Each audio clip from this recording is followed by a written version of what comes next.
தேவனுடைய வார்த்தையிலிருந்து தியானிப்பதற்கும் அதை கைக்கொள்வதற்கும் கூடி வந்திருக்கிற உங்கள் ஒவ்வொருவருக்காகவும் கர்த்தரை நான் ஸ்தோத்திரிக்கிறேன். ஆண்டவருடைய நாமத்திற்கு மகிமையை செலுத்துகிறேன். இந்த நாளிலேயும் லூக்கா எழுதின சுவிசேஷம் 15ஆம் அதிகாரம் 25 முதல் 32. அவனுடைய மூத்த குமாரன் வயலில் இருந்தான். அவன் திரும்பி வீட்டுக்கு சமீபமாய் வருகிற போது கீதவாத்தியத்தையும் நடனக்களிப்பையும் கேட்டு ஊழியக்காரரில் ஒருவனை அழைத்து இது என்ன என்று விசாரித்தான். அதற்கு அவன், உம்முடைய சகோதரன் வந்தார். அவர் மறுபடியும் சுகத்துடனே உம்முடைய தகப்பனிடத்தில் வந்து சேர்ந்தபடினாலே அவருக்காக கொழுத்த கன்றை அடிப்பித்தார் என்றான். அப்பொழுது அவன் கோபமடைந்து உள்ளே போக மனதில்லாதிருந்தான். தகப்பனோ வெளியே வந்து அவனை வருந்தி அழைத்தான். அவன் தகப்பனுக்கு பிரதி உத்தரமாக, இதோ இத்தனை வருஷ காலமாய் நான் உமக்கு ஊழியம் செய்து ஒரு காலம் உம்முடைய கற்பனையை மீறாதிருந்தும் என் சிநேகிதரோடே நான் சந்தோஷமாயிருக்கும்படி நீர் ஒரு காலம் எனக்கு ஒரு ஆட்டுக்குட்டியையாவது கொடுக்கவில்லை. வேசிகளிடத்தில் உம்முடைய ஆஸ்தியை அழித்து போட்ட உம்முடைய குமாரனாகிய இவன் வந்தவுடனே கொழுத்த கன்றை இவனுக்காக அடிப்பித்தீரே என்றான். அதற்கு தகப்பன், மகனே, நீ எப்பொழுதும் என்னோடு இருக்கிறாய். எனக்குள்ளதெல்லாம் உன்னுடையதாக இருக்கிறது. உன் சகோதரனாகிய இவனோ மரித்தான், திரும்பவும் உயிர்த்தான். காணாமற் போனான், திரும்பவும் காணப்பட்டான். ஆனபடியினாலே நாம் சந்தோஷப்பட்டு மகிழ்ச்சியாக இருக்க வேண்டுமே என்று சொன்னான் என்றான். கெட்ட குமாரன் சம்பவம் இயேசு கிறிஸ்து ஒரு ஓமையாக சொன்னார். ஆனால் பொதுவாக இயேசு கிறிஸ்து கட்டுக்கதையே சொல்கிறதே இல்லை, நடந்த சம்பவங்களை தான் சொல்கிறார். ஏன் அப்படி சொல்கிறேன்னா, இங்கே நீங்கள் கவனிச்சிங்கன்னா என்ன எழுதியிருக்குது, பின்னும் அவர் சொன்னது, ஒரு மனுஷனுக்கு 2 குமாரர் இருந்தார்கள். அவர்களில் இளையவன் தகப்பனை நோக்கி அப்படின்னு 12வது வசனத்தில் சொல்லியிருக்கு. ஸோ இதெல்லாம் பார்க்கும்போது திட்டவட்டமாக எங்கேயோ நடந்த ஒரு நிகழ்ச்சியை ஆண்டவராகிய இயேசு கிறிஸ்து உவமையாக சொல்லுகிறார் என்பது எனக்கு உறுதியாக இருக்கிறது. ஒரு இடத்தில் கூட இயேசு கிறிஸ்து கட்டுக்கதை சொல்லவே இல்லை. பவுலப்போஸ்தலன் சொல்லுகிறார், ஆவிக்குரியவைகளை ஆவிக்குரியவைகளோடு சம்பந்தப்படுத்தி பேசுகிறோம் என்று சொல்லுகிறார்.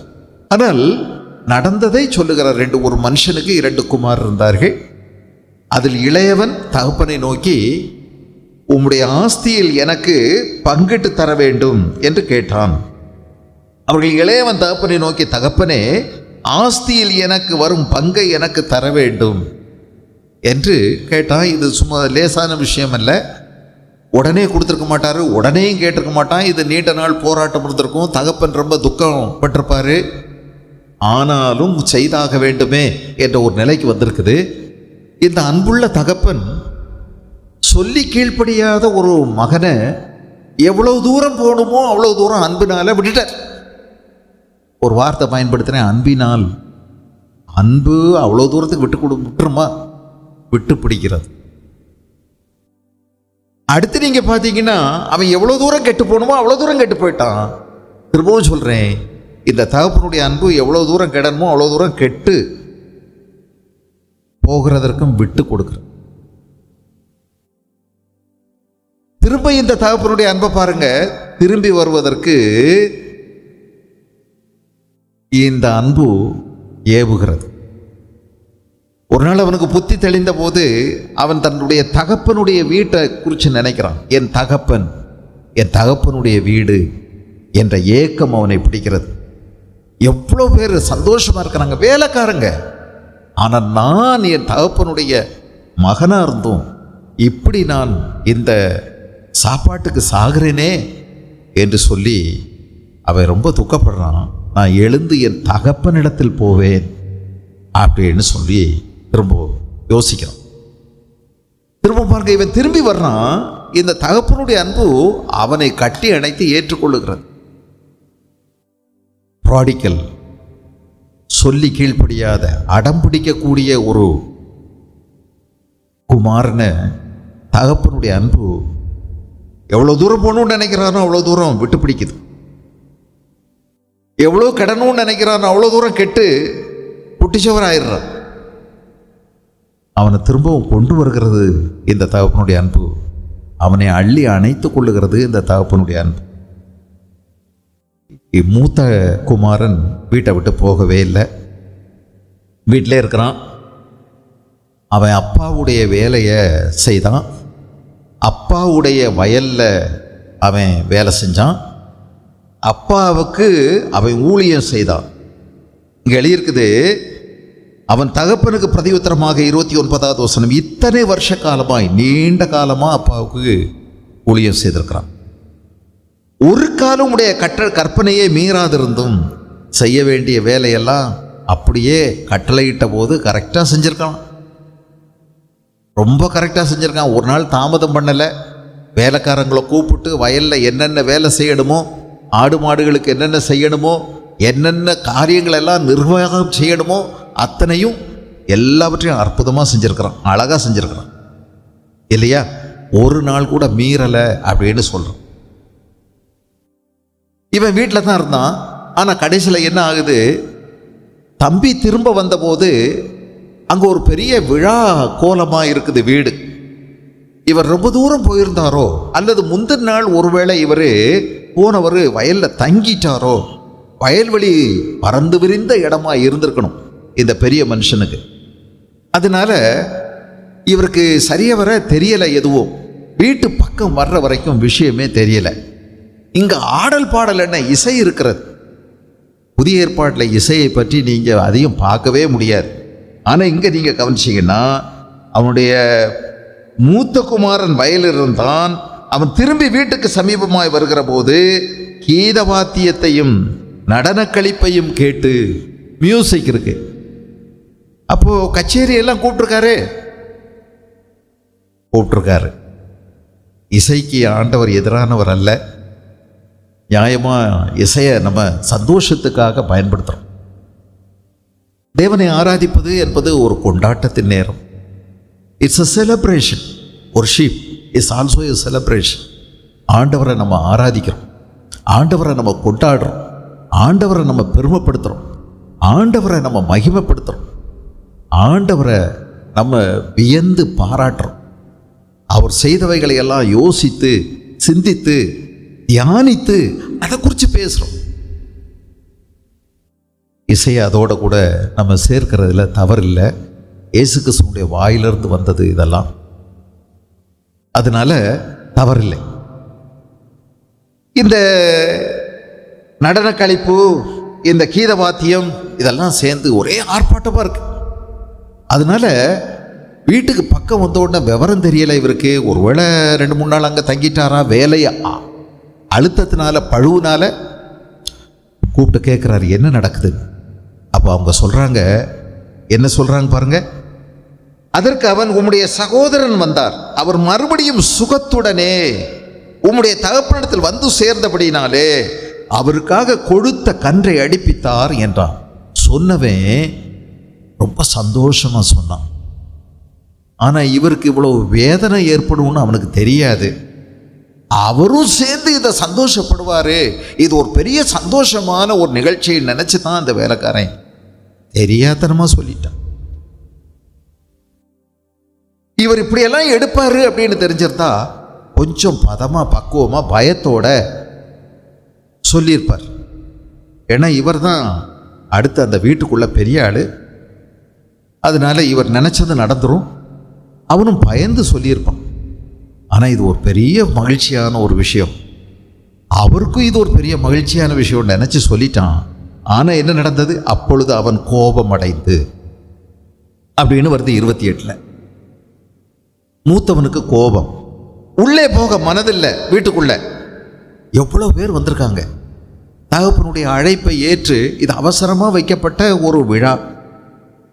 எல்லா வேலைக்காரங்களையும் சொல்லி அனுப்பி சீக்கிரமாக கூப்பிடுங்க அப்படின்னு சொல்லியாச்சு. அப்போ ஒருவேளை காலையில் வந்த மகனுக்கு சாயங்காலத்தில் ஒரு பெரிய விருந்து. எல்லாரும் அவசர கதியாக சீக்கிரமாக போய் ஆள் அனுப்பி வந்துருங்க வந்துருங்க வந்துருங்க 7 மணிக்கு 6 மணிக்கு அப்படின்னு சொல்லியிருக்கு. இவன் வந்துருவான்னு தகப்பனுக்கும் நல்ல நம்பிக்கை. ஒருவேளை கொஞ்சம் பிந்தி வர்றார் மூத்த மகன். ஆனால் அவனுக்கு உள்ளே போக மனசில்லை. இவரே வரலன்னா எல்லாரும் என்ன கேட்பாங்க? ஒரு கல்யாணத்தில் அவங்க சொந்த குடும்பத்தை சேர்ந்தவங்க வரல, பெரியப்பா வரல, சித்தப்பா வரல, தாய்மாமன் வரல, தாத்தா வரல, பாட்டி வரல, என்ன நினைப்பாங்க? ஓ, இவங்களுக்குள்ள உள்பூசல் இருக்குது அப்படின்னு சொல்லி நினைக்க மாட்டாங்களா? அது ஒரு துக்கமான விஷயம் தானே. இவங்க குடும்பத்துக்குள்ளே ஏதோ நிறைய பிரிவினைகளும் போட்டிகளும் இருக்குது அப்படின்னு ஊர் உலகமே பேச ஆரம்பிச்சோம். அது ஒரு துக்கம், அது ஒரு நல்ல சகுனம் அல்ல. இதே தான் இங்கேயும் மூத்த மகன் வரல அப்படிங்கிறது எப்படி இருக்கும்? பக்கத்து வர வந்துக்கிட்டு இருக்காரு பக்கத்தில் வந்துட்டாரு அப்படின்னு எல்லாம் சொல்லிட்டு இருக்கும்போது திடீர்னு பக்கத்தில் வந்தவர் உள்ள வரமாட்டேன்னு கோவிச்சிட்டாரு. எவ்வளவு அந்த பண்டிகையில் சலசலப்பு ஏற்படும், துக்கம் ஏற்படும். தகப்பை உடனே ஓடி போய் வரலன்னு தெரிஞ்ச உடனே அவர் என்ன செய்கிறாரு? இளைய மகனுக்காக எப்படி ஓடினாரோ அதே மாதிரி ஓடுறார்.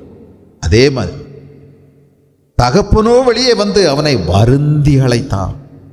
ஆபாய மகனே, செல்ல மகனே, வாடா வாடா, எவ்வளோ சந்தோஷமான ஒரு நிகழ்ச்சி, நீ தான் முக்கியமானவன், நீ தான் மூத்தவன், வா வா வா வா. எல்லாரும் ஒன்னத்தான் கேட்குறாங்க, நீ எங்கன்னு தான் கேட்குறாங்க. வா உள்ள வா. வரமாட்டேன்ட்டான். அவன் தகப்பனுக்கு பிரதியுத்தரமாக இதோ அப்படின்னு போட்டிருக்கு. ஆங்கிலத்தில் என்ன போட்டிருக்குன்னா லுக் அப்படின்னு போட்டிருக்கு. என்ன பாரியா, அப்பான்னு கூப்பிடலங்க. ஆனால் அந்த இளைய மகன் தகப்பனே அப்படின்னு வாய் நிறைய கூப்பிட்டான். ஆனால் இவன் அப்படி கூப்பிடவே இல்லை. இப்படி கூப்பிடுறது ஒரு அவமரியாதை இல்லையா? இதை மாதிரி இங்கே பாருங்க எப்படி கூப்பிடுறான்னு. ஏய் பாரியா என்ன அப்படின்னு கூப்பிடுறாரு. யார் இது? மூத்த மகன், அவ்வளவு நாளும் அவ்வளவு முக்கியமானவர், அப்பாவுடைய பேச்சை தட்டாம நடந்தவர், எல்லா வேலையும் செய்கிறாரு. ஆனால் இன்னைக்கு கோபம் அவருடைய முகத்தில், அவருடைய கண்ணில் தெரிக்குது.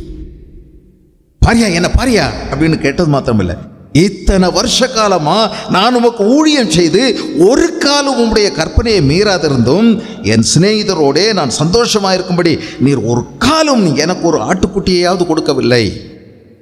பேசிகளிடத்தில் உம்முடைய ஆஸ்தியை அழித்து போட்ட உம்முடைய குமாரன் இவன் வந்தவுடனே அவன் பேரை சொல்ல அவனுக்கு பிரியம் இல்லைங்க. தம்பின்னு கூப்பிடுறதுக்கு அவனுக்கு மனசு வரவே இல்லை. இந்த இவன் இவன் பேசிகளிடத்தில் உம்முடைய ஆசையை அழித்து போட்ட உம்முடைய குமாரன் என் தம்பின்னு சொல்லலை. என் தம்பி வந்த உடனே அப்படிங்கிற ஒரு சகோதர சிநேகத்தை அவன் வெளிப்படுத்த முடியலை. உம்முடைய குமாரன், கேடுகட்ட ஓ மகன் இவன் வந்த உடனே என்னெல்லாம் அது கூட சேர்த்தான்னு சொல்லலை. வந்த உடனே கொளுத்த கன்றை இவனுக்காக அடிப்பித்தீரே என்றான். என்ன வேகம், எவ்வளவு கோபம் இல்லை? இங்கே நம்ம சில விஷயங்களை கவனிக்க வேண்டியது இருக்கு. இந்த தகப்பன் எவ்வளவு நல்லவர். இந்த தகப்பன் இந்த இளையகுமாரன் வந்த உடனே ஓடி போய் கழுத்தோட கட்டி பிடிச்சி முத்தம் கொடுத்தான் இல்லையா? இது என்ன அடையாளம்? மன்னிப்பதற்கான ஒரு அடையாளம். Is of forgiveness. It's a sign of forgiveness. அள்ளி போய் முத்தமிட்டான் பாருங்க. ஊருக்கு வெளியவே ஓடி, இனி ஊரார் கல்லறிய முடியாது, கல்லறிஞ்சா தகப்பனையும் சேர்த்து தான் கல்லறியணும். அப்பா, இவருடைய அன்பு திரளான பாவங்களை மூடிருச்சு. அடுத்து நீங்க கவனிச்சிங்கன்னா அவனுக்கு ஒரு புதிய வஸ்திரம் கொடுக்கப்படுது. அவனுடைய பழைய வஸ்திரம் எல்லாம் மாற்றப்பட்டு குளிப்பாட்டப்பட்டு அவனுக்கு புதிய வஸ்திரம் கொடுக்கப்படுகிறது. இது என்னது? இந்த வஸ்திரம்ங்கிறது ஒரு பெரிய மரியாதைக்கான அடையாளம். It's a sign of honor இல்லையா? பெரிய மரியாதை, அவனுக்கு பெரிய ஒரு அந்தஸ்து அவனுக்கு கொடுக்கப்படுகிறது. அவன் இழந்து போன அந்தஸ்து அவனுக்கு திரும்பி கொடுக்கப்படுகிறது. அவன் வந்ததே என்னை வேலைக்காரனாக வச்சுக்கிடுங்க அப்படின்னு சொல்லித்தான் வந்தான். ஆனால் இவனுக்கு திரும்பவும் மகன் என்ற அந்தஸ்து அவனுக்கு திரும்ப அளிக்கப்படுகிறது. அவன் கையில் மோதிரம் போட்டாங்க அப்படின்னு சொல்லியிருக்கு இல்லையா? 22வது வசனம். அப்பொழுது தகப்பன் தன் ஊழியக்காரரை நோக்கி, இவனுக்கு உயர்ந்த வஸ்திரத்தை கொண்டு வந்து இவனுக்கு உடுத்தி இவன் கைக்கு மோதிரம். இயேசு கிறிஸ்து நகை அணிகிறதுக்கு எதிராக இருந்திருந்தால், அல்லது நகை பாவம் என்று இருந்திருந்தால் இந்த உதாரணத்தை சொல்லியிருக்க மாட்டார்ல. இதை பயன்படுத்தி எல்லாரும் நகையை போட்டுருவாங்க அப்படின்னு சொல்லி ரொம்ப ஞானமாக அதை தவிர்த்திருப்பார். நானும் பெந்தேகோஸ்தே தான், நம்புனா நம்புங்க, நகை அணிவதில் பாவம் இல்லை என்பது வருகிறது. ஆனால் நம்முடைய நகையின் மீது நம்ம உயிரை வைக்கிறது எவ்வளவு பாவமாயிருது இல்லை? பொருளாசை எவ்வளோ பயங்கரமானது. அதனால ரொம்ப ஜாக்கிரதையாக இருக்கணும். இது மேலே நீங்கள் உயிரை வச்சிடக்கூடாது. அதுதான் உங்களுக்கு மரியாதை கொடுக்குதுன்னு நினைக்கக்கூடாது. அவனுக்கு இவன் கைக்கு மோதிரம் போட்டாங்க. மோதிரம் எதை குறிக்குதுங்க? மோதிரம் திரும்பவும் அதிகாரத்தை கொடுக்கிறது. அதிகாரம், எல்லா உரிமையும் அவனுக்கு இருக்குது. மகன் தகப்பனுடையது எல்லாவற்றுக்கும் அவனுக்கு அதிகாரம் இருக்கிறது இல்லை? அதிகாரம், authority, it's a sign of authority. அடுத்து அவருக்கு இன்னொன்று என்ன போட்டாங்களாமே? பாதரட்சைகளை போடுங்கள். செருப்பை போட சொல்றாங்க. நல்ல புதிய அழகான சாண்டல்ஸ் இவனுக்கு போடப்படுகிறது. அது எதை குறிக்குது? ஒரு அடிமை செருப்பு போட்டு நடக்க முடியுமா? சொல்லுங்க. ஒரு அடிமைக்கு செருப்புண்டா? இல்லை. அடிமை செருப்பை போட முடியாது. அப்படியே போட்டிருந்தாலும் ஊரத்தில் அதை கலட்டி எறியணும், போட்டு தான் வரணும். ஆனால் ஒரு மகனுக்கு செருப்பு அப்படிங்கிறது விடுதலையை குறிக்கலையா? அவன் இனி அடிமை அல்ல. இந்த வீட்டில் அவன் அடிமை அல்ல, விடுதலையானவன். நம்ம பல நேரங்களில் நம்ம தேடுற விடுதலை எங்கே தான் கிடைக்கும்? அப்பா வீட்டில் தான் கிடைக்கும், அப்பா கிட்ட தான் கிடைக்கும். வெளியில் நீங்கள் விடுதலை தேடி போனீங்கன்னா எப்படி இருக்கும் இல்லையா? எங்கள் அப்பா அம்மாட்ட இருக்கிறது ரொம்ப அடிமைத்தனம்னு நினச்சி, நான் வெளியில் போனால் தான் எனக்கு விடுதலையே கிடைக்கும் அப்படின்னு நினச்சி நீங்கள் திடீர்னு திருப்பூருக்கு ஓடி போயிட்டீங்கன்னா விடுதலை கிடைக்கும்னு நினைக்காதீங்க. 2 நாள் கழித்து அடிமையாகிடுவீங்க. விடுதலை கிடைக்காது. விடுதலை இங்கே தான் இருக்கு. நீங்கள் தப்பாக புரிஞ்சுக்கிறீங்க. அன்பை அடிமைத்தனம்னு தப்பாக புரிஞ்சுக்கிறீங்களே, அங்கே தான் பிரச்சனை. சரி, அடுத்து இவருக்கு ஒரு பெரிய விருந்து வேற ஆரம்பித்தார். கொளுத்த கன்றை கொண்டு வந்து அடியுங்கள், நாம் புசித்து சந்தோஷமாயிருப்போம் அப்படின்னு சொல்லி பெரிய விருந்து இவர்களுக்கு ஏற்படுத்தினார் இல்லையா? Feast is a sign of joyful welcome. இவனை திரும்பவுமாய் ஏற்றுக்கொண்டதற்கு மிகப்பெரிய அடையாளம். எல்லாருக்கும் தெரியும் இப்போ இவன் அப்படி சந்தோஷமாக இவங்க அப்பா ஏற்றுக்கொண்டான். இவன் திரும்பவும் மகன்தான், அவங்க அப்பாவுக்கு எல்லாவற்றுக்கும் இவன் உரிமையாளன், எல்லா உலகத்துக்கே தெரியும். இப்போ என்ன அழகா ஆண்டவர் நம்மை திரும்பவுமாய் உயர்த்தி வைக்கிறார் இல்லை?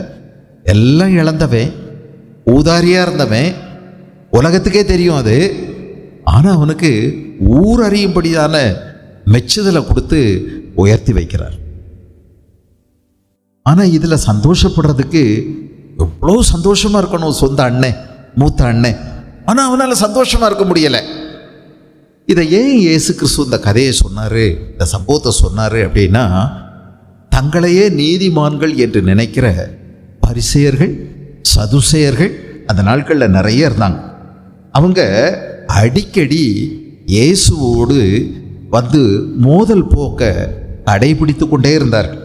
ஆகவே இயேசு கிறிஸ்துவை பற்றி என்ன சொல்கிறாங்கன்னா, இயேசு கிறிஸ்து 14வது அதிகாரத்தில் நீங்கள் பார்த்தீங்கன்னா, ஒரு ஓய்வு நாளில் பரிசேயரில் தலைவனாகிய ஒருவனுடைய வீட்டில் அவர் போஜனம் பண்ணும்படி போயிருந்தார். அப்போது அங்கே ஒரு மனுஷன் கிட்னி பிரச்சனையோட ஒருத்தன் இருந்திருக்கான், சிறுநீரக கோளாறோடு இருந்திருக்கான். அவனை இயேசு கிறிஸ்து சுகமாக்கினார் அப்படின்னு போட்டிருக்கு. என்ன செய்வார் அப்போது? அது ஒரு ஓய்வு நாள். இயேசு நியாயசாஸ்திரிகளையும் பரிசேயரையும் பார்த்து, 3வது வசனம், ஓய்வு நாளிலே சுஸ்தமாக்குகிறது நியாயமா என்று கேட்டார். அதற்கு அவங்க பேசாமல் இருந்தாங்க. பேசாமல் இருக்கிறது எவ்வளோ பெரிய, இப்படி சொன்னாலும் மாட்டிக்கணும், அப்படி சொன்னாலும் மாட்டிக்கணும், நடுநிலைமையாக இருந்துக்கிற மாதிரி இருந்துக்கிறாங்க. தந்திரமான ஒரு அமைதி, சூழ்ச்சியான ஒரு அமைதி. அவங்க பேச மாட்டாங்க. அப்பொழுது அவர் அவனை அழைத்து சுஸ்தமாக்கி அனுப்பினார். உங்களில் ஒரு கழுதை அல்லது ஒரு எருது உங்களுக்குள்ளது ஓய்வு நாள் அன்னைக்கே ஒரு குழியில் விழுந்துருச்சு, தூக்கி விட மாட்டீங்களா? மனுஷன் எவ்வளவு விசேஷித்தவன் என்பதை இயேசு கிறிஸ்து சொல்லுகிறார்.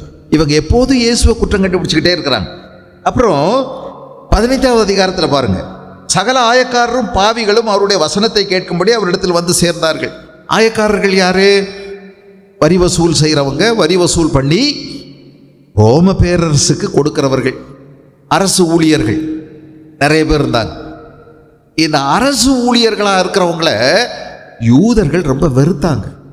யூதர்கள் ரோமர்களுக்கு அடிமைகளாக இருக்கிறபடினால் ரோம பேரரசுக்கு யாரெல்லாம் பணி செய்கிறார்களோ அவர்களை ஆயக்காரர்கள், பாவிகள் அப்படின்னு சொன்னாங்க.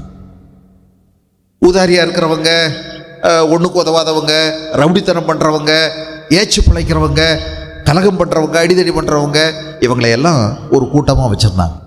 ஆயக்காரர், பாவிகள், அரசு ஊழியர்கள், ரோம பேரரசுக்கு ஊழியர்களாக இருக்கிறவங்க. அது இல்லாமல் மற்ற எல்லா கூட்டத்தையும், நாட்டில் குடிக்கிறவன், வெறிக்கிறவன், விபச்சாரம் பண்ணுறவன், கற்பழிக்கிறவன், இவங்களெல்லாம் பாவிகள் அப்படின்னு வச்சுருந்தாங்க. இயேசுவிடத்தில் யார் வந்தது? சகல ஆயக்காரரும் பாவிகளும் அவருடைய வசனத்தை கேட்கும்படி இயேசுவினிடத்தில் வந்தார்கள். அப்பொழுது பரிசேயர், வேதபாரகர் முறுமுறுத்து, அவங்களுக்குள்ள முறுமுறுத்து என்ன சொல்கிறாங்களாம்? இவர் பாவிகளை ஏற்றுக்கொண்டு அவர்களோடே சாப்பிடுகிறார். தாலியா இப்படி செய்கிறான்? அவங்களெல்லாம் ஏற்றுக்கிட்டு அவங்க கூட ஒன்றா உட்காந்துக்கிட்டு அவங்க கூட சாப்பிட்டுக்கிட்டு அவங்க கூட பேசிக்கிட்டு பழகிட்டு இருக்கான். தரங்கெட்டவனாக இருக்கான். தர டிக்கெட்டோடு நடக்கிறான் பார். இப்படியெல்லாம் ரொம்ப இழிவுபடுத்தி பேசி கொண்டிருந்தார்கள். அவர்கள் தங்களை நீதிமான்கள் என்று அவர்கள் யோசிக்கிறார்கள். இன்னும் நீங்கள் கவனிச்சிங்கன்னா 18வது அதிகாரத்தில், லூக்கா எழுதின சுவிசேஷம் 18வது அதிகாரத்தில் 9வது வசனம், அன்றியும் தங்களை நீதிமான்கள் என்று நம்பி மற்றவர்களை அற்பமாய் எண்ணின சிலரை குறித்து அவர் ஒரு ஓமையை சொன்னார். சிலர் என்ன செய்கிறாங்க? தங்களை நீதிமான்கள் என்று எண்ணி மற்றவர்களை எப்படி பண்ணுறாங்க? அற்பமாய் எண்ணுகிற உங்களை குறித்து ஒரு சம்பவத்தை சொன்னார். 2 மனுஷர் ஜெபம் பண்ணும்படி தேவாலயத்துக்கு போனார்கள். ஒருவன் பரிசேயன், மற்றவன் ஆயக்காரன். ஆயக்காரன்னா யாரு? அரசு ஊழியர். அன்னைக்கு இருந்த அரசு ஊழியர், அரசாங்க வேலை செய்கிற ஒருத்தன். ரோம பேரரசுக்கு இவன் வேலை செய்கிறான், அங்கேருந்து சம்பளம் வர்றான், வாங்குறான். ஆனால் யார் மேலே நாட்டாமல் செலுத்துகிறான்? சொந்த மக்கள் மேலே, யூத மக்கள் மேலே. யூதர்கள் அவங்களுக்கு அடிமையாக இருக்கிறாங்க. நம்ம மேலேயே, நம்ம மனுஷன், நம்ம ஆள் ஒருத்தன் நம்ம மேலே நாட்டாகம் பண்ணுறான் பார். அவனுக்கு ஆதரவாக இவனை அடிக்கவும் முடியாது. ஏன்னா ரோம பேரரசு இவனுக்கு பின்னாடி இருக்கு. அரசு ஊழியர் மேலே கை வச்சா சும்மா விடுவாங்களா? ரோம நாட்டில் அன்னைக்கு ரோம பேரரசு தாங்க சட்டத்தை இறுகமாக கடைப்பிடிச்சவங்க உலகத்திலேயே. உடனே தண்டனை, கொடுமையான தண்டனை. அவர்கள் கண்டுபிடித்தது தான் சிலுவையில் அறைந்து கொலை செய்கிற தண்டனை. உலகத்திலேயே ரொம்ப கொடுமையாக கொலை பண்ணாங்க, கொடுமையாய் தண்டித்தார்கள். ஆகவே மிகவும் பயந்தார்கள். ஆயக்காரன் ஒருத்தன் ஜெபம் பண்ண போகிறான், ஒருத்தன் பரிசேயன். எழுதியிருக்குது, 2 மனுஷர் ஜெபம் பண்ணும்படி தேவாலயத்துக்கு போனார்கள். ஒருவன் பரிசேயன். பரிசேயன்னா யாரு? பரியாசக்காரன்னு வாசித்தப்படாது. பரிசேயர்கள் அப்படின்னா ரொம்ப பக்தி மார்க்கத்தில் இருந்தவங்க, ரொம்ப மத பக்தியாளர்கள், தீவிர மத பக்தியாளர்கள். யூதர்களுக்குள்ள அதிதீவிர மத பக்தியாளர்கள் கொஞ்சம் பேர் இருந்தாங்க. இயேசு கிறிஸ்துவுடைய நாட்கள்லேயே ஒரு 600 பேருக்கு மேலே இப்படி இருந்ததாக சொல்லப்படுகிறது. இன்னைக்குமே இந்த பரிசேயர்கள் இருக்காங்க, இன்னைக்கும் இருக்காங்க. அவங்க எங்கெல்லாம் யூதர்கள் இருக்காங்களோ அங்கெல்லாம் சிலர் பரிசேயர்களாக இருக்காங்க. இன்னைக்கு வேறு வேறு பேரில் இயங்குறாங்க. ஆனால் அவங்கள பார்த்தாலே தெரியும் மற்றவங்கள விட அவங்க வித்தியாசமாக இருப்பாங்க. அவங்க தங்களை பக்தியாளர்கள் என்று காண்பித்துக் கொள்வதற்கு அவங்களுடைய ஆடை, அவங்களுடைய அலங்காரம் எல்லாவற்றிலையும் வித்தியாசம் வச்சுருக்காங்க. அவங்க ரொம்ப முக்கியமாக மோசையினுடைய நியாயப்பிரமாணத்தை சும்மா நூல் விடாமல் கடைபிடிக்கிறவங்க. அவங்க தான் பரிசேயர்கள். 2 பேர் ஜெபம் பண்ண போனாங்க. ஒருத்தன் பரிசேயன், இன்னொருத்தன் ஆயக்காரன். பரிசேயன் உள்ள போய் என்ன சொன்னானா? பரிசேயன் நின்று ஆலயத்துக்குள்ள, தேவனே, நான் பரிகாரர், அநியாயக்காரர், விபச்சாரக்காரர் ஆகிய மற்ற மனுஷரை போலவும் அதோ நிற்கிறானே அந்த ஆயக்காரனை போலவும் இராததினால் உம்மை ஸ்தோத்திரிக்கிறேன். எவ்வளவு நீதி, சுயநீதி இல்லை? தங்களை நீதிமான்கள் என்று நம்பி மற்றவர்களை அற்பமாய் எண்ணின சிலரை குறித்து அவர் சொன்ன ஓமை நடந்ததான் எடுத்து ஓமையா சொன்னார். வாரத்தில் 2 தரம் உபவாசிக்கிறேன், என் சம்பாத்தியத்தில் எல்லாம் தசமபாகம் செலுத்தி வருகிறேன் என்று தனக்குள்ளே ஜெபம் பண்ணினான். இன்னும் நிறையா இருக்கு. அவன் விலாவாரியா சொன்ன விஷயங்கள் நிறையா இருக்கு. நிறைய என்னுடைய பக்தி இப்படிப்பட்ட பக்தி அப்படிங்கிறத வெளிப்படுத்துறதுக்கு நிறைய சொன்னான். ஆனால் இன்னொருத்தன் அந்த ஆயக்காரன், அரசு ஊழியர், அவர் வெளியவே நின்ட்டார். அவர் பார்க்குறாரு, இந்த பக்திமான் அவரை மாதிரி நான் கொஞ்சம் கூட இல்லை, ஆள் தூசி கூட கிடையாது. அவர் உள்ளே போகலாம், நான் உள்ளே போக முடியாது, எனக்கு அந்த தகுதி இல்லை. அது ஆண்டவருடைய சன்னிதானம். ஆலயம் என்பது ஆண்டவருடைய சன்னிதானம் இருக்கிற இடம். ஐயோ நான் போக மாட்டேன் அப்படின்னு சொல்லி நடுக்கத்தோட வெளியவே நின்றுக்கிட்டான். அது மட்டும் இல்லை, ஆண்டவரே அப்படின்னு இவன் மேலே அண்ணாந்து பார்த்து ரொம்ப பெருமையா ரொம்ப ஆணவமாக பேசுகிறாருங்க. ஆனால் அவனுக்கு அப்படி கூப்பிட வரல, மேலே பார்க்க பயம். இது வானம், தேவனுடைய சிங்காசனம் இருக்கிற இடம், பூமி அவருடைய பாதப்படி. இவ்வளோ உன்னதமான ஆண்டவருக்கு முன்னாடி நான் எப்படி மேலே பார்க்கறதுன்னு பயந்து தன் பாவத்தை உணர்ந்து நெஞ்சில் அடித்து ஒரு வார்த்தை நடுக்கத்தோட, நடுங்கின குரலோட, தழுதழுப்புற ஒரு குரலோட சொன்னா பாருங்க, தேவனே பாவியாகி என் மேல் கிருபையாயிரும். தீர்ப்பு உடனடியாக வழங்கப்பட்டது. இவன் அல்ல, அவனே நீதிமானாக்கப்பட்டான். அப்படி இதெல்லாம் இயேசு சொல்றதுக்கு காரணம் என்ன? சிலர் தங்களை நீதிமான்கள் என்று எண்ணி மற்றவர்களை அற்பமாய் பேசுகிறார்கள். பாவம் அப்படின்னா சில விஷயங்களை இவங்க சொல்றாங்க. குடிக்கிறது, வேசித்தனம் பண்றது, கொலை பண்றது, கொள்ளையடிக்கிறது, உதாரித்தனமாக நடக்கிறது, இதுதான் பாவம்னு நினைக்கிறாங்க. ஆனால் இவங்களுக்கு தெரியவே மாட்டேங்குது, உள்ளுக்குள்ள இருக்கிறது தான் வெளியில் செய்கிறத விட பயங்கரமான பாவம் என்று தெரிவதில்லை.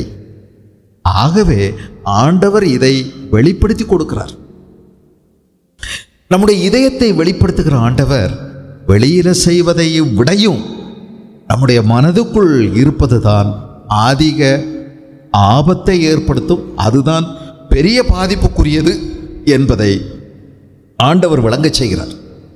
இப்போ இங்கே நீங்கள் கவனிச்சிங்கன்னா, இந்த மூத்த மகன் வீட்டிலே இருந்தார், அப்பா கூடயே வசித்தார். ஆனால் ஒன்று தெரியுமா, அப்பாவை நேசிக்கவில்லை. அப்பாவை நேசிச்சாரா? ஹலோ, அப்பாவை நேசிச்சாரா?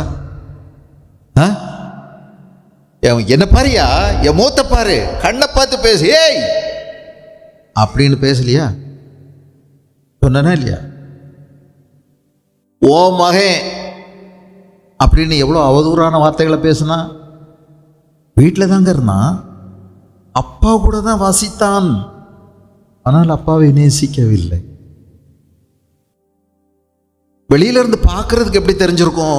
அப்பாடா, அந்த பையன் மாதிரிலாம் கிடையாது, அந்த இளைய பையன் ரொம்ப மோசமானவன், அண்ணா அப்படின்னான்னு திட்டிட்டு அவங்க அப்பங்கிட்ட சண்டையை போட்டு அம்புட்டையும் பிடுங்கிட்டு போயிட்டான். அவங்க அப்பா மனசு உடைஞ்ச கடைசியில் என்னடா பண்ணுறதுன்னு தெரியாமல் எல்லாத்தையும் எழுதி கொடுத்துட்டாரு.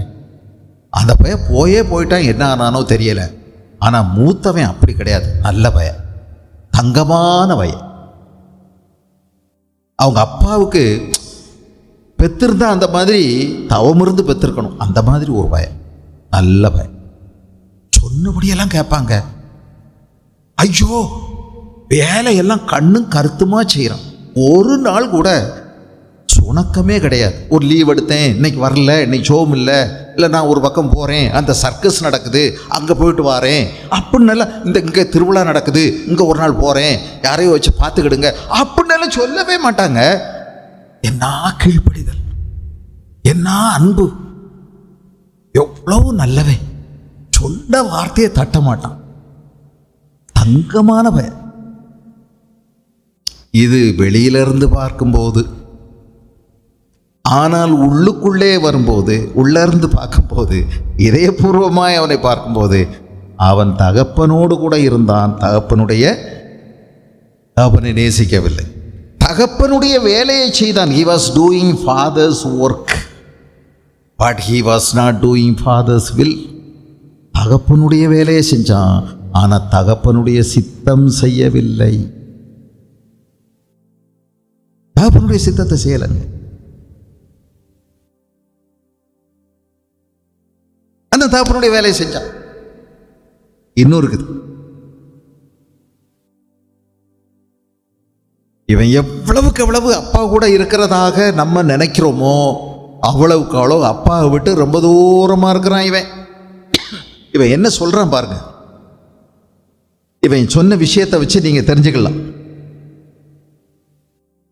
அவன் தகப்பனுக்கு பிரதியுத்தரமாக, இதோ இத்தனை வருஷ காலமாய் நான் உமக்கு ஊழியம் செய்து ஒரு காலம் உடைய கற்பனையை மீறாதிருந்தும் என் சிநேகிதரோடே நான் சந்தோஷமா இருக்கும்படி நீர் ஒரு காலம் எனக்கு ஒரு ஆட்டுக்குட்டியாவது கொடுக்கவில்லை.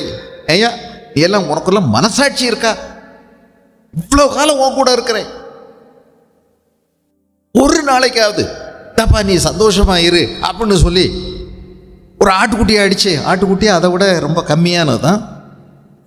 இன்னைக்கு நம்ம ஊரை வச்சு கணக்கு போடாதீங்க, அந்த ஊர் கணக்குப்படி கொளுத்த கன்று விலை கூடினது, ஆட்டுக்குட்டி விலை கம்மியானது. நம்ம ஊரில் சொன்னால் ஒரு கோழி குஞ்சுன்னு வச்சுக்கலாம். எனக்கு ஒரு நாளாவது ஒரு சந்தோஷத்துக்காக ஒரு விருந்து வச்சியாயா? என் பிறந்த நாள் வந்துச்சு, எவ்வளோ அறுவடை வந்துச்சு. இந்த அறுவடையெல்லாம் காரணம் யாரு? நான் தானே. நீ வந்த? நான் தான் பார்த்தேன். ஒரு நாளாவது அதை சந்தோஷமா கொண்டாடுற மாதிரி என்ன உட்கார வச்சு அழகு பார்த்தியா? ஒரு நாள் ஒரு பொழுது. எல்லாம் மனுஷனா? எல்லாம் ஒரு அப்பனா? வெக்கமா இல்லை? நான் துப்பிட்டு அவங்க மேல விழுந்துரும். எங்க யோசிச்சு பாருங்க. அவன் தகப்பனோட கூட இருந்தாலும் அவன் தகப்பனை விட்டு தூரமா இருக்கிறான். இதயத்தில் அவன் என்ன நினச்சிக்கிட்டு இருக்கான் தெரியுமா? இந்த கொடும் பாவி என்னைக்கு மண்டையை போடுவான்னு தெரில. இவன் போட்டான்னா, மண்டையை போட்டான்னா அடுத்த நிமிஷம் இவனை கொண்டு இழுத்து எறிஞ்சிட்டு புளியில் பூத்திட்டு உடனே நாம் எல்லாத்தையும் எழுதி எடுத்துக்கணும், நம்ம இஷ்டத்துக்கு இருக்கலாம். அப்போ தான் இவன் இருக்கிற வரைக்கும் நம்ம சந்தோஷமாக இருக்க முடியாது. ஹலோ, உங்களுக்கு புரியுதா? ஏங்க எப்படி இருந்திருக்கான் பாருங்க. இவன் இருக்கிற வரைக்கும் நான் நிம்மதியாக இருக்க முடியாது, சந்தோஷமாக இருக்க முடியாது. இவன் கொடுமைக்காரன், உலகாரப்பய. இவனுக்கு நல்லவன் கெட்டவனே தெரிய மாட்டேங்க. மோசமானவன், அவனை நம்பி எல்லாத்தையும் எழுதி கொடுத்தான். ஆனால் நான் அவ்வளோ உண்மையாக இருக்கேன். ஒரு நாள் கூட என்ன கண்டுக்கிறதே இல்லை. அவன் இதயத்தில் எவ்வளவு தூரமாக இருந்திருக்கான் பார்த்தீங்களா? தகப்பனை விட்டு. அவங்க அப்பா மேலே அவனுக்கு இருந்த அபிப்பிராயம் என்ன? ஒரு நல்ல தகப்பனுங்க. இந்த மாதிரி ஒரு தகப்பன் எல்லாருக்கும் அமைஞ்சிராது. இது இந்த உலகத்தில் உள்ள தகப்பனே அல்ல. உலகத்தில் உள்ள தகப்பன் என்ன ஆனாலும் இவன் இப்படியெல்லாம் செஞ்சதுக்கு அவன் மனசு கேட்டிருக்காது. ஒருவேளை கொஞ்சம் நாளாயிருக்கும் இல்லையா? கொஞ்சம் நாளாயிருக்கும். தாவீதுக்கு அப்சலோம் மேலே எவ்வளோ மனத்தாங்கல் ஏற்பட்டது. ஆனால் என்ன பண்ணுறது? பிறகு ஒரு நேரத்துக்கு வர்றாரு, மனசு கேட்கல. ரொம்ப மகன் மேலே ரொம்ப வேதனையாக இருக்குது. ஆனாலும் மற்றவங்க முன்னிலையில் என்ன பண்ணுறதுன்னு வர்றார். ஆனால் இது பரலோக தகப்பன். அவருடைய அன்பு, அவருடைய இரக்கம், அவருடைய கிருபை அளவே இல்லை. எப்படி அவனுக்காக ஓடினாரோ அப்படியே இவனுக்காக வந்து கெஞ்சுன்னு கெஞ்சுறாரு. ஆனால் இவனுக்கு இறங்கவே இல்லை, இறக்கமே வரல தகப்பன் மேல. கொஞ்சம் கூட அவனுக்கு மனசில். அப்பாவுடைய வயல்ல தான் வேலை செஞ்சான். அப்பா கூட he was working in father's field but he was not having fellowship with his father. அப்பா கூட அவனுக்கு ஐக்கியமே கிடையாது.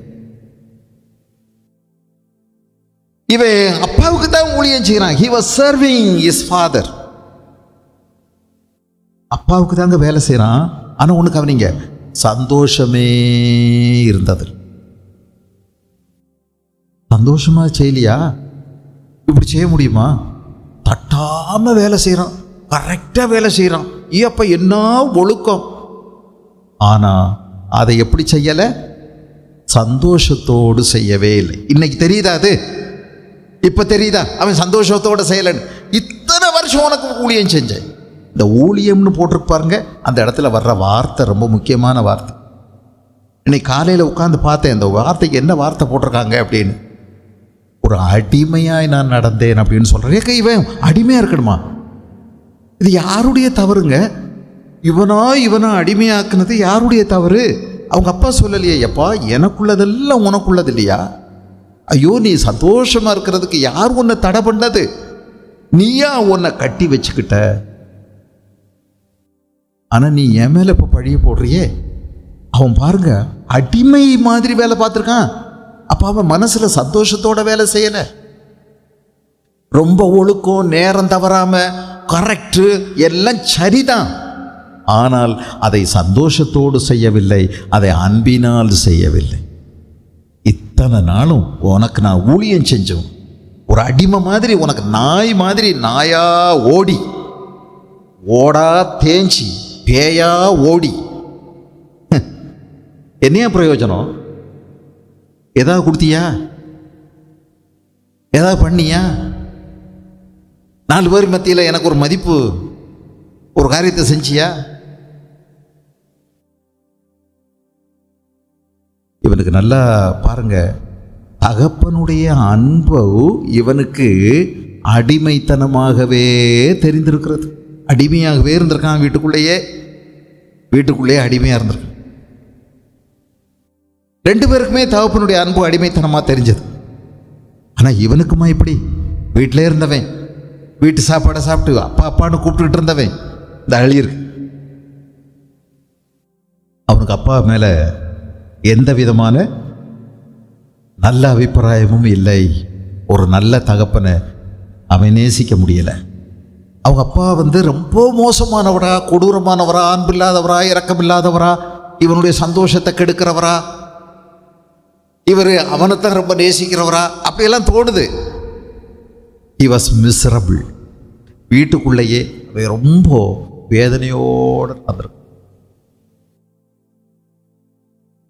எதுக்காக இயேசு கிறிஸ்து இந்த கதையை சொன்னார், இந்த சம்பவத்தை சொன்னார்? இந்த மத பக்தியில் வாழும்போது பார்க்குறதுக்கு வெளியில் நல்ல பாட்டு, ஆராதனை, நல்ல பைபிள் வாசிப்பு, நல்ல பக்தியாக நடக்கிறது, 4 பேர் பார்க்கும்போது நம்மளை பற்றி என்ன நினைப்பாங்க? அது வேஷமாக நம்ம நடக்கிறோம். ஆனால் உள்ளுக்குள்ளே நம்ம எப்படி அப்படிங்கிறது எப்போ தெரியும்? சில சந்தர்ப்பங்களில் நமக்கு வரக்கூடிய நெருக்கடிகளில் உள்ளுக்குள்ளே இருக்கிறது வெளியே வந்துடும். இவனுக்குள்ள கடுமையான கோபம் இருக்கிறத நீங்கள் பார்ப்பீங்க இல்லையா? கோபப்பட்டு இந்த கோபத்தை நெடுநாளாக இவன் என்ன செஞ்சுருக்கான் தெரியுமா? வச்சு வச்சு வச்சு வச்சு வச்சு வச்சு அடகாத்திருக்கார். அப்புறம் ஊதி ஊதி ஊதி ஊதி ஊதி ஊதி என்ன செஞ்சுருக்கிறாரு? அதை கொஞ்சம் கொஞ்சமாக பெருக செஞ்சுருக்கிறார். தணல் அணைஞ்சிடக்கூடாது இல்லை? அப்போ என்ன செய்வார்? அப்படியே அணையர் போகிற மாதிரி ஒரு நேரத்தில் ஒரு ஊதுகுழல் எடுத்து ஊதி அப்படியே கோபத்தை இன்னும் நல்லா அனலாக வச்சுக்கிறது. ஆவியில் அனலாக இருக்கிறது இல்லை, அது வேறங்க. இது கோபத்தை அனல் மூட்டி எழுப்புறது, நல்ல கதகதப்பாக வச்சுக்கிறது இல்லையா?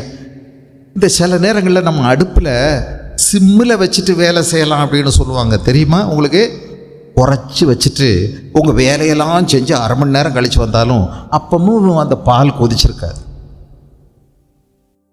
சிம்மில் வச்சுட்டு போகிறோம்.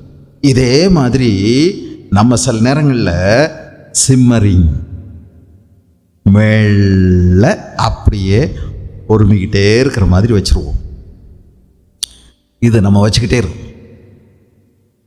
இதை சாக விடுறதில்லை. அடிக்கடி அதை திரும்பவும் தட்டி எழுப்பி உசுப்பி விட்டு திரும்பவும் வச்சுக்கிறது. சிலர் மேலே உள்ள கோபத்தை எப்படியெல்லாம் வச்சுருக்காங்க பாருங்க. இவனுக்கு அப்பா மேலே கோபம், அவன் இவன்னு பேசும் தம்பி மேலே கோபம் இல்லை, இதில் வேற வந்த அந்த சொன்ன வேலைக்கார மேலே கோபம். எல்லாரும் விருந்துக்கு வந்திருக்காங்கல்ல, அவங்களையெல்லாம் பார்க்கறதுக்கு சகிக்கலை. இன்னும் அங்கே போய் பார்த்தா இவருக்கு என்னமெல்லாம் ஆகும்னே தெரியாது, பைத்தியம் பிடிச்சி போயிடும். அத்தனை பேரையும் பார்க்கும், இவங்கெல்லாம் வந்திருக்கான், இவனுமா வந்தான், அவனம்மா. அப்போ என்ன ஆகும்? வெளியே நின்னது பரவாயில்லை போல இருக்கு, இவங்க அப்பா மேலேயே புரிஞ்சு தள்ளிட்டு அங்கே நின்னா பாருங்க. ரொம்ப கோபத்தை வச்சிருக்கார். மன்னிக்கிறது அப்படிங்கிறது இவருடைய ஏட்டில் கிடையவே கிடையாது. ஆண்டவருக்கு பிடிச்ச ஒரே ஒரு வார்த்தை மன்னிப்பு. அதனால்தான் நீங்களும் நானும் இங்கே இருக்கோம், இன்னைக்கு உயிரோடு இருக்கோம். அவருக்கு பிடிச்ச ஒரே ஒரு வார்த்தை சிலுவையில் அதை தாங்க உதிர்த்தாரு. அந்த ஒரு வார்த்தை உங்க வாழ்க்கையில அபாரமான மாறுதலை செஞ்சிடும். வல்லமையான ஒரு வார்த்தை. என்னுடைய அடிமைத்தனத்திலிருந்து என்னை விடுவிச்ச ஒரே ஒரு வார்த்தை மன்னிப்பு. என் கட்டுகளை அறுத்தது, என்னுடைய எல்லா கீழ்த்தரமான வாழ்க்கையை மாற்றி அமைச்சது இந்த தேவனுடைய மன்னிப்பு தான். ஆஹா, இது மட்டும் நமக்கு இல்லைன்னா என்ன ஆயிருக்கும்? ஒரு சிறைச்சாலை கைதிக்கு தாங்க தெரியும் அந்த மன்னிப்பினுடைய வார்த்தையினுடைய விலை என்னன்னு, அது எவ்வளோ மதிப்பு மிக்கதுன்னு அவனுக்கு தாங்க தெரியும். ஒரு கொடிய பாவிக்கு விடுதலை கிடைக்கும் போது தான் தெரியும். 32 கொலை பண்ண ஒருத்தர் ஒரு நாள் அவருக்கு பொது மன்னிப்பு கொடுத்தாங்க. தேம்பி தேம்பி அழுதாருங்க, தேம்பி தேம்பி அழுதார்.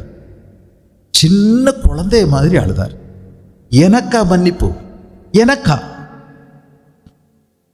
என் கூட பலமுறை அவர் பேசினார். ஐயா, நான் கழுத்தை கடிச்சு ஒருத்தனை சாகிற வரைக்கும் பிடிச்சே வச்சிருந்தேன், விடலை, அப்படி கொடுமைக்காரன் நான் அப்படின்னாரு. நிறைய விதமான கொலையை பண்ணியிருக்கார். கேட்க பயங்கரமாக இருக்கும். ஆளை பார்த்தா சாதாரண ஆள் தான், நான் அப்படி பண்ணியிருக்கார். என்ன பயங்கரமான ஒரு கொலை வெறியின் ஆவி. ஆனால் அந்த மனுஷனுக்கு கிடைச்சது மன்னிப்பு. ஆனால் இவரால் அதை முடிக்கவே முடியலை. இந்த கோபத்தை கொண்டிருந்தா என்ன அழகாக இருந்திருக்கும். அதை சிம்மிலே வச்சு அப்படியே வச்சுக்கிட்டே இருந்தது தானே கஷ்டம். விட்டுருக்கலாமே. கோபம் இவனுக்குள்ளே இருந்தது. நல்ல பையன், மூத்த பையன், நல்லவன் அப்படின்னு சொல்லும்போது நம்முடைய ஆண்டவர் இருதயத்தை பார்க்குறாருல. இது எப்போ தெரியும்? ஒரு சந்தர்ப்பங்களில் நமக்குள்ள வெளிப்படுது. ரெண்டாவது, இவனுக்குள்ள இருந்தது கசப்பு, பிட்டர்னஸ், கசப்பு. கோபம் மட்டும் இல்லைங்க, கோபம் எப்போதும் தவறல்ல. கோபப்படுற மாதிரி ஆண்டவர் நம்மளை உருவாக்கி இருக்கிறாரு, அது நல்ல விஷயம். உங்கள் குழந்தைகளை வளர்த்தும் போது உங்களுக்கு தெரியும்னு நினைக்கிறேன். குழந்தை இல்லாதவங்க அல்லது கல்யாணம் ஆகாதவங்க உங்களுக்கு தெரியுமான்னு தெரில, ஆனாலும் உங்கள் எல்லாருக்கும் தெரியும். நம்ம பள்ளிக்கூடம் போகிறோம், நம்ம கல்லூரி போகிறோம், நம்ம பல இடங்களில் வேலைக்கு போகிறோம். கோபப்படாமல் சரியானதை உங்களுக்கு சொல்லித்தர முடியாது. ஏன்னா மனுஷன் எல்லாருமே கீழ்த்தரமானவங்க, எல்லா மனுஷனும் கெட்டவங்க. அவனை ஒழுங்குபடுத்தி நடத்தணும்னா கோபப்பட்டு தான் ஆகணும். அப்பப்போ சரியானதுக்காக கோபப்படணும். பிள்ளைகளை நம்ம கோபப்பட்டு சில நேரங்களில் சிட்சித்து நடத்துகிறோம். ஆனால் கோபம் பாவமாகக்கூடாது, கோபம் அளவை தாண்டக்கூடாது. கோபத்தை நெகிழ்ந்து உக்கிரத்தை விட்டுவிடு. தீமை செய்வதற்கு ஏதுவான கோபம் உனக்கு வேண்டாம் அப்படின்னு சொல்லியிருக்கு.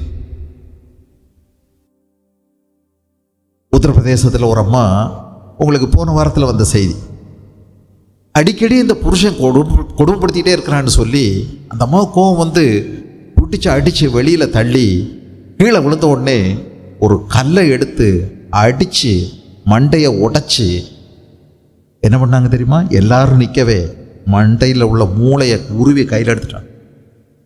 கோபம் தீரலை. அப்போது போலீஸ்காரங்க வந்தாங்க, வச்சுக்கிட்டே இருந்தாங்க கையில். பேப்பரில் வந்தது என்ன கோபம்? மனுஷனுக்குள்ள எப்படி மிருகம் இருக்குது பார்த்தீங்களா? நம்ம எல்லாருக்குள்ளேயும் மிருகம் இருக்கு. நம்ம எல்லாரும் ஒரு நேரத்தில் மிருகமாக இருக்கும். பார்க்கத்தான் வெளியில் நம்ம ரொம்ப நல்லவங்க, ஆனால் திடீர்னு மிருகமாயிடுவோம். பைபிள் எழுதியிருக்குது, மனுஷர் அனைவரும் மிருக குணம் உள்ளவர்களாகி. வாசித்து பாருங்க 10வது அதிகாரம் எரேமியாவின் புஸ்தகத்தில், மிருக குணம் உள்ளவர்களாகி என்று எழுதியிருக்கு. மிருகம் இருக்குது நமக்குள்ள. கோபம், எரிச்சல், கசப்பு, பிட்டர்னஸ்.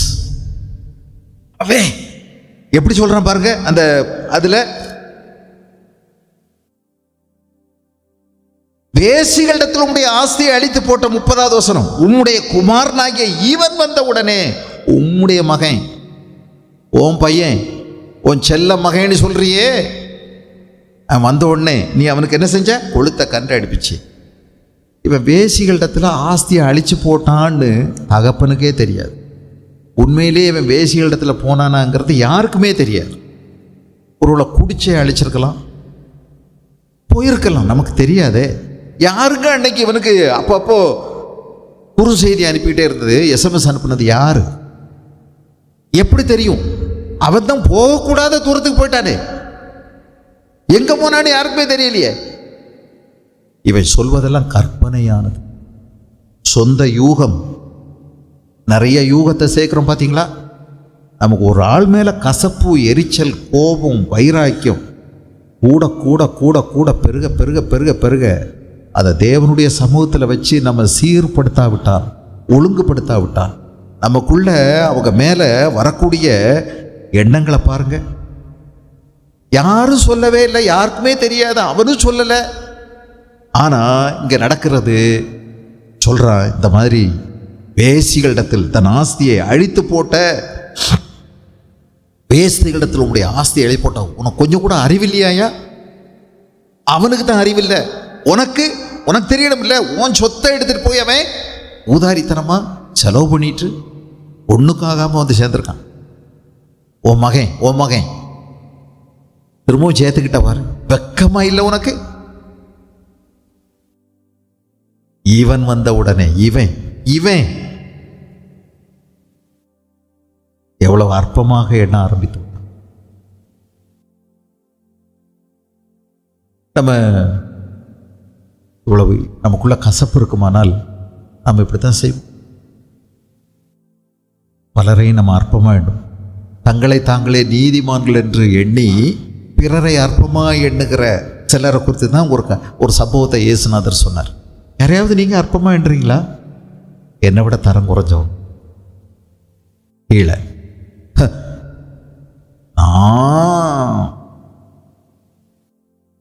அவங்களுக்கு என்னோட ஒப்பிட முடியுமா? பல நேரங்களில் நம்ம நினைப்போம். ஒன்று புரிஞ்சுக்கணும், இந்த தகப்பன் தான் 2 பேருக்கும், இந்த தகப்பன் தான் 2 பேரையும் அன்பு செலுத்துறார், இந்த தகப்பன் தான் 2 பேருக்கும் ஓடி வர்றார். நான் இன்னைக்கு இருக்கிறேன் அப்படின்னா என் அப்பாவுடைய கிருபை தான்.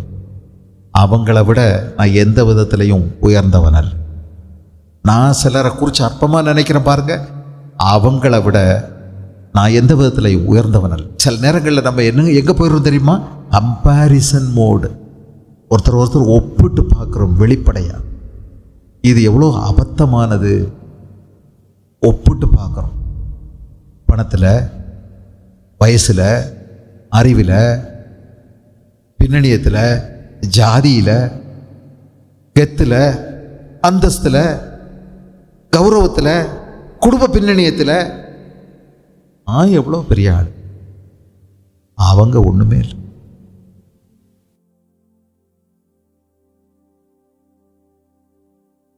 என்றது என்னை விட மற்றவங்களை விசேஷமாக எண்ணுங்கன்னு ஆண்டவர் சொல்லியிருக்கார். நீங்கள் உங்களை விட மற்றவங்களை யாரையும் அற்பமாக எண்ணாதீங்க, உயர்ந்தவங்களா பாருங்க. ஒருத்தர் நீங்க என்ன செய்யுங்க? விசாரிக்கவும் வணக்கம் சொல்லவும் முந்தி கிடங்க. கனம் பண்ண ஒருவருக்கொருவர் முந்திக் கொள்ளுங்கள். இந்த மனுஷன் அப்படி இல்லையே, உள்ளே இருந்தவர் ரொம்ப பக்தியானவர். இது மட்டும் இல்லை, இவர் ரொம்ப சுயநீதியானவர். இவர் செல்ஃப் ரைச்சஸ், ரொம்ப சுயநீதியானவர் இல்லையா? மத்தேயு எழுதின சுவிசேஷம் 9ஆம் அதிகாரம், மத்தேயு 9:13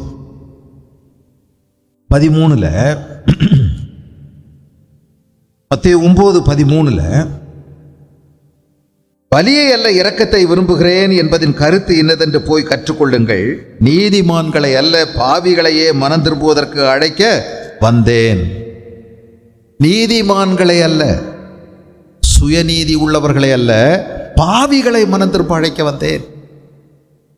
நீ சுயநீதியோடு இருக்கிற, உன்னை பற்றி நீ உயர்வான கருத்துக்கள், நான் நல்லா இருக்கிறேன், நான் ஆண்டவர் ரொம்ப நேசிக்கிறேன், ஆண்டவருக்கு ரொம்ப பிரியமாக இருக்கிறேன், பக்கத்தில் இருக்கிறேன், என் கூட ஆண்டவர் பேசுகிறாரு, ஆண்டவர் எனக்கு இருக்கிறாரு. ஆனால் இதெல்லாம் நீ சுயநீதினால இதெல்லாம் பேசிகிட்டே இருந்தன்னா என்ன ஆகும் தெரியுமா? ஆண்டவர் சுயநீதி உள்ளவர்களை ஒன்றும் செய்ய முடியாது. பாவிகளைத்தான் மனம் திரும்ப அழைக்க வந்தேன். ஆண்டவரே, நான் ஒரு பாவி அப்படின்னு உண்மையாக சொல்கிறோம். இந்த பாவி அப்படின்னு சொல்லி ஆண்டவர்கிட்ட சொல்கிறவங்க, மனுஷன் ஒருத்தன் போய் நீ பாவி அப்படின்னு சொன்னால் அவங்களால பொறுத்துக்கிட முடியலை பாருங்க. அது மாயம். ஆண்டவர்கிட்ட ஆண்டவரே நான் பாவின்னு எல்லாம் சொல்லிட்டு வெளியில் வரும்போது நீ பாவின்னு யாராவது சொன்னா என்ன சொன்ன? நானா பாவி? ஏய், மறுவாதி கெட்டு போயிடும். ஆண்டவர்கிட்ட சொன்னது என்ன? வெளியில் வரும்போது நம்ம சொல்கிறது என்ன? பாவின்னு சொல்லி இன்னொருத்தர் உன்னை பாவின்னு சொன்னா அளவுக்கு வேதனை வருது, கோபம் வருது.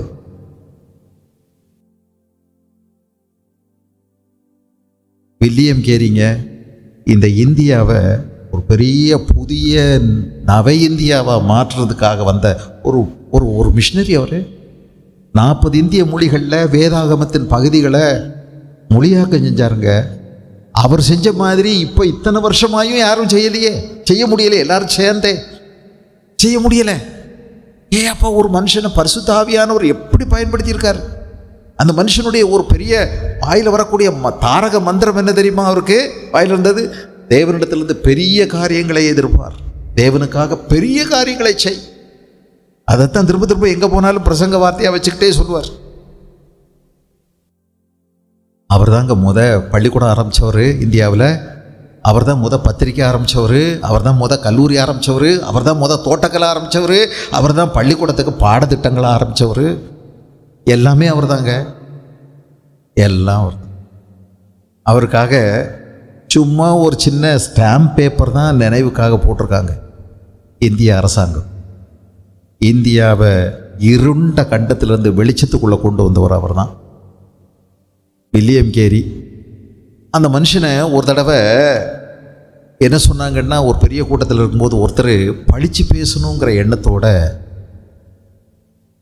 நம்ம மத்தியில் வில்லியம் கேரி அவர்கள் வந்திருக்கிறாங்க. இவர் அப்படிப்பட்டவர், இப்படிப்பட்டவர், அப்படிப்பட்டவர், எல்லாம் சாதனைக்கு சொந்தக்காரன்னு சொல்லிட்டு சொன்னார். இவர் செருப்பு தைக்கும், செருப்பு செய்கின்ற, செருப்பில் ஷூ செய்கின்ற தொழிலை செய்கிறவர் அப்படின்னு சொல்லிட்டு உட்கார்ந்துட்டார் எல்லார் கூட்டத்துக்கு முன்னாடி. அவர் மேடையில் பேச வந்தார். என்ன நினைக்கிறீங்க? இப்படி பேசினார். இந்த மேடையிலே அவர் பொது மன்னிப்பு கேட்காவிட்டால் நான் இன்றைக்கு பேசவே மாட்டேன் அப்படின்னு அவர் சொல்லலைங்க. நானாக இருந்தால் சொல்லியிருப்பேன்னு நினைக்கிறேன், நீங்களும் அப்படி தான் இருப்பீங்கன்னு நினைக்கிறேன். ஆனால் அவர் என்ன சொன்னார் தெரியுமா? எனக்கு முன்னாடி என்ன அறிமுகம் செய்தவர், என்னை பற்றி ரொம்ப அளவுக்கு அதிகமாக என்னை பெருமையாக பேசினார். அவர் சொன்னதுக்கு எதுக்குமே நான் தகுதி இல்லை. அவர் சொன்ன மாதிரி நான் ஷூ செய்கிறவரும் கிடையாது அப்படின்னு சொல்லிட்டு சொன்னார். பழைய பிஞ்சு போன செருப்பை தைக்கிறவன் நான் அப்படின்னு சொன்ன ஒரு மனுஷனுடைய உண்மையாக அவரை பற்றி அவர் வச்சிருந்த அறிவை பார்த்தீங்களா? நம்மளை பற்றி நமக்கு அறிவு இருக்கா? பூவாமாய் நான் யார் கேட்டு பாருங்க. என்னை பற்றி யாரா? விசுவாசம் யாரு? ஊரே சொல்லும், போய் கேட்டு தெரிஞ்சிருக்கோ. நம்மளை பற்றி நமக்கு தெரியுமா நான் யாருன்னு? ரொம்ப நல்லா தெரியணும். அழகா சொன்னாரு பவுலப்போஸ்தலன், நான் வெறும் ஒரு ஊழியக்கார். அப்பல்லோ யார்? கேபா யார்? பவுல் யார்? வெறும் ஊழியக்கார். அடிமைங்க.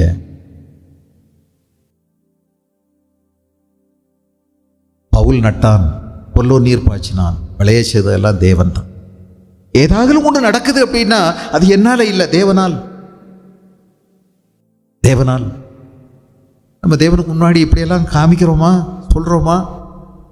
கர்த்தருக்கு முன்னாடி தாழ்மையாக நடந்தால் தாங்க மனுஷருக்கு முன்னாடி தாழ்மையாக நடக்க முடியும். இல்லைன்னா நமக்கு கெட்ட கெட்ட கோபம் வந்துடும், வாயில் வரக்கூடாதெல்லாம் வந்துவிடும்.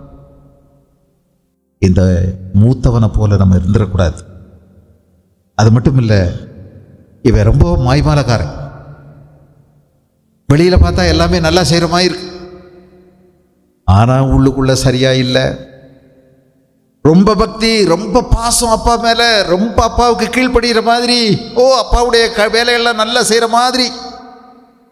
23வது அதிகாரம் மத்தேயு எழுதின சுவிசேஷம் 28வது வசனத்தில், 23, 28 அங்கே என்ன இருக்குது பாருங்க. 23, 28,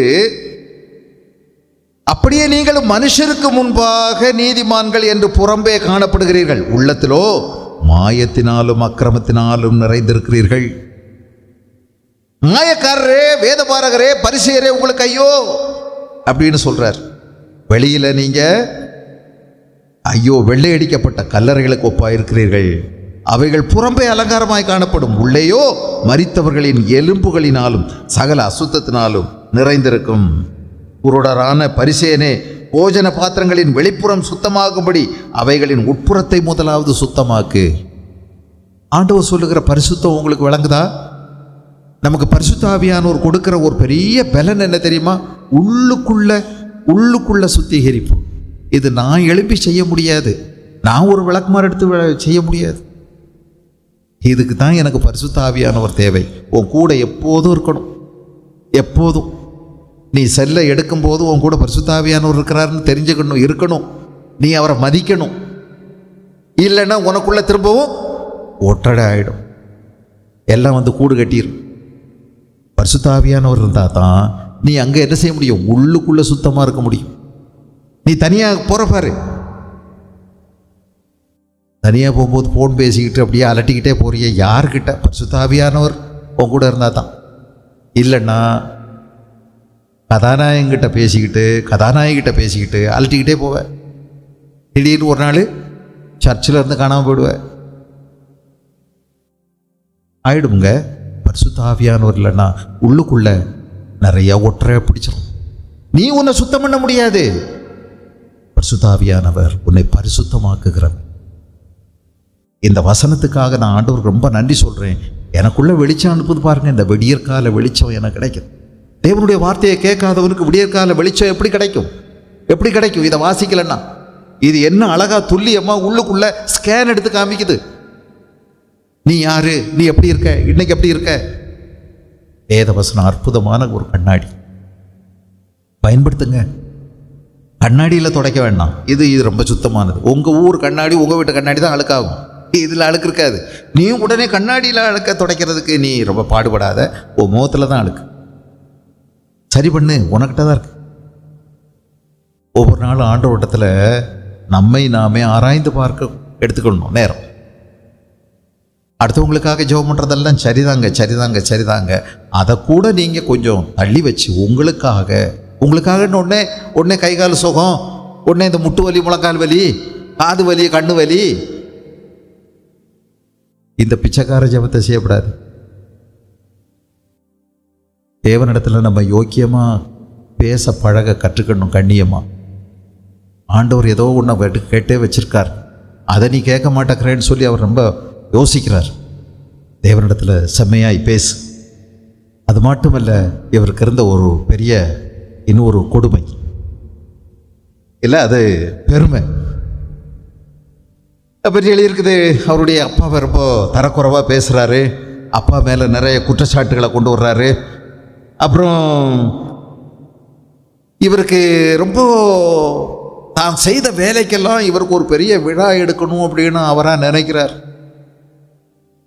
எனக்கு மதிப்பு கொடுக்கல, எனக்கு செய்ய வேண்டிய கடமைக்கு செய்யலை, இத்தனை நாள் உன் கூட நான் இருந்தேன், உனக்கு எல்லா சேவையும் செஞ்சேன், எனக்கு ஒரு நாளாவது இப்படி செஞ்சியா? நான் செஞ்சேன்ல, நீ எனக்கு செஞ்சியா? இது என்ன சட்டபூர்வமாலாம் வாதாட மனசு? இவர் செஞ்சதெல்லாம் எதுக்காக செஞ்சிருக்கிறார் பாருங்க.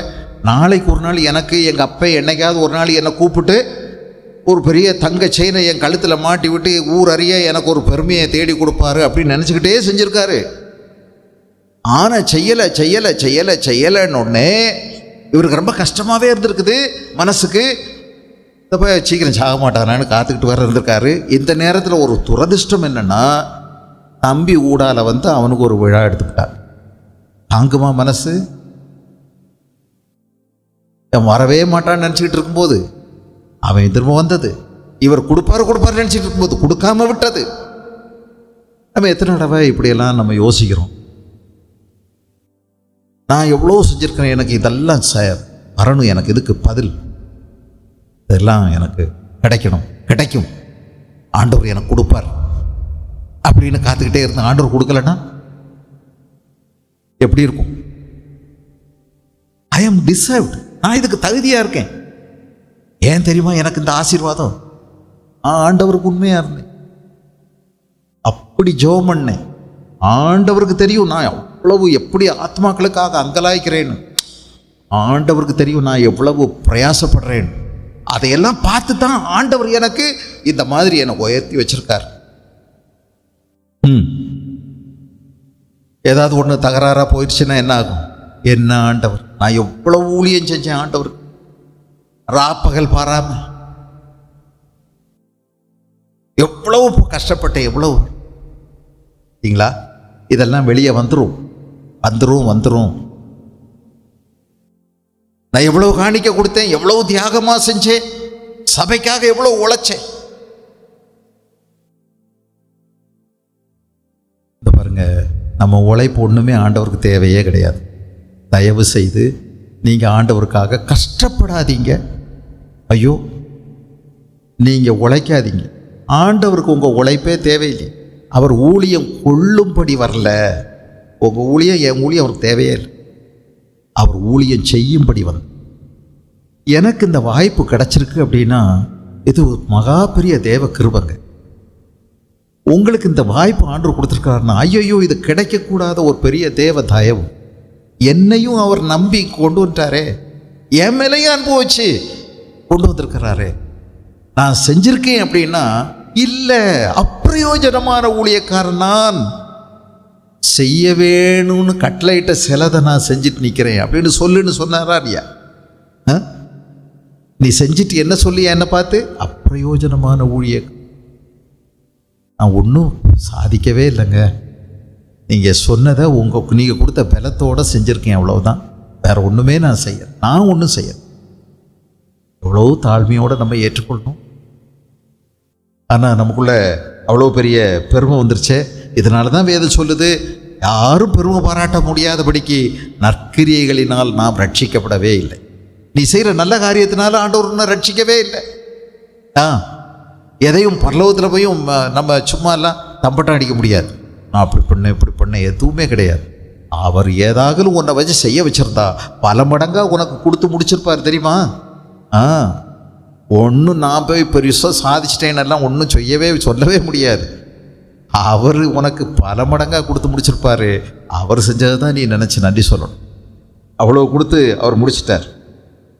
அதனால் நம்ம ரொம்ப வேலை பழு, ரொம்ப அழுத்தம், ரொம்ப அடிமைத்தனம் இப்படியெல்லாம் நம்ம நினச்சிறதுக்கு வாய்ப்பு இருக்குது. நமக்கு பெருமை நிறையா இருந்துச்சுன்னா ஆண்டவருடைய வேலை நமக்கு அடிமைத்தனமாக தோணும். ரொம்ப பெருமை, ரொம்ப நமக்கு வேலை பழுவாக தோணும். இல்லை, சந்தோஷமாக செய்ய முடியாது. நம்ம மற்றவங்களெல்லாம் பார்த்து பாரு, நான் இவ்வளவு செய்கிறேன். மார்த்தா அவன் ஒன்றுமே செய்யலை. பாத்திரம் கழுவுறேன், வெங்காயம் நறுக்கிறேன், வெள்ளைப்பூண்டு உரிக்கிறேன், இஞ்சியை சுரண்டுறேன். அப்பா எவ்வளோ அழுத்தமோ அவள் பாரு உட்காந்துக்கிட்டு இருக்கான் திமிரு பிடிச்சி போய். எதுவுமே தெரியாத மாதிரி, தெரியாதா, அறிவில்லையா அவளுக்கு அப்படின்னு பொறுத்து பார்த்து ஒரு நேரத்தில் கரண்டியோட பாஞ்சா பாருங்க. என்ன சொன்னா? அவளுக்கு தான் அறிவில்லை, உங்களுக்குமா அறிவில்லை அப்படின்னு கேட்டான். சொல்லி அனுப்பியிருக்கலாம். இந்த கழுதைக்கு தெரியாதுன்னா நீங்கள் சொல்லியிருக்க வேண்டியதானே? அவள் கொஞ்சம் பாலிஷாக பேசிட்டா அவ்வளவுதான். எவ்வளோ ஆத்திரம் பார்த்தீங்களா? கம்பேரிசன் மூ அவங்களோட நம்ம ஒப்பிட்டு பார்க்கும்போது எவ்வளவு நம்ம பாடுபடுறோம், எவ்வளவு கஷ்டப்படுறோம், எவ்வளவு அழுத்தம், எவ்வளவு சஞ்சலம். ஆண்டவருடைய ஊழியத்துக்கு நீங்கள் எவ்வளோலாம் கஷ்டப்பட வேண்டியதே இல்லை. இதெல்லாம் பரிசுத்த ஆவியானவர் உங்களை கொண்டு செய்தால்தான் சந்தோஷம். அன்பினால் நாம் செய்யக்கூடிய வேலைகளுக்கு மட்டும்தான் பரலோகத்தில் பிரதிபலன்.